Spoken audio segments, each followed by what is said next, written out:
High, জানো তো কালকে আমি চলে গেছিলাম নার্সারিতে। আর নার্সারিতে গিয়ে দেখছি সেরকম কোনো ফুলের গাছই নেই নার্সারিতে। তো মনটা আমার খুবই খারাপ হয়ে গেছে। তখন আমাকে নার্সারির কাকু আমাকে এই অ্যামারিস লিলি গাছটা আমাকে দিচ্ছে। তো আমি ফার্স্টে ভাবছিলাম যে এই গাছটা কি হবে, এটা কি গাছ, এটা আমি ফার্স্টে বুঝতেই পারিনি যে এটা কি কালার হবে বা এটা কি টাইপের ফুলের গাছ হবে।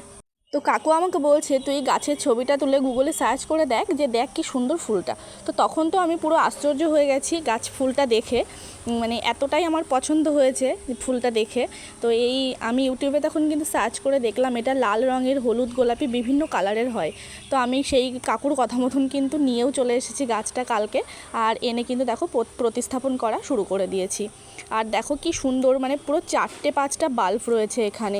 তো আমি এটাকে ভাবছি যে আমার কাছে এতটা বড় টব নেই যে আমি এটা আলাদা আলাদা করে একসঙ্গে লাগাবো। তো এই কারণে কিন্তু আমি এটা আলাদা করে নিয়েছি, আলাদা করে ছোট ছোট টবে লাগিয়েছি। পুরনো আমার টব ছিল, নয়নতারা ফুলের গাছ ছিল টবগুলোতে, সেগুলো আমি আলাদা করে দেখো সুন্দর করে কিন্তু বাল্বগুলো কিন্তু লাগিয়ে দিচ্ছি এখানে।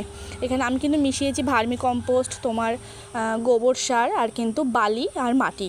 এই 4টে জিনিস দিয়েই কিন্তু আমি লাগিয়ে দিয়েছি। আর পরে ভাবছি যে আমি খাবারটা পরে দেবো, এখন এই মুহূর্তে দেবো না, পরে দেবো। তো সত্যি গাছ নার্সারির কাকুরা কিন্তু কখনোই কিন্তু দেখবে তুমি খারাপ জিনিস দেয় না, সবসময় কিন্তু চেষ্টা করে যে কাস্টমারকে স্যাটিসফাই করার মতন কিছু না কিছু গিফট করতে। তো আমি তো খুবই খুশি হয়েছি গাছটা পেয়ে। তো ভিডিওটা যদি তোমাদের ভালো লেগে থাকে তাহলে অবশ্যই একটু লাইক করে দিও এবং চ্যানেলটাকে সাবস্ক্রাইব করে পাশে থেকো। যেহেতু আমার কাছে বড় টব নেই, এই কারণে দেখো আমি একটা টবের মধ্যেই 2টো গাছ লাগিয়ে দিয়েছি। ছোট ছোট টবগুলোর মধ্যেই 2টো করে লাগিয়ে দিয়েছি। আর গাছ কিন্তু লাগালে কিন্তু অবশ্যই ফাঙ্গিসাইড কিন্তু দিতে হবে। দেখো আমি এখানে ফাঙ্গিসাইড গুলিয়ে নিয়েছি, আর ফাঙ্গিসাইড গোলা জলটা কিন্তু আমি গাছের গোড়ায় দিয়ে দিচ্ছি।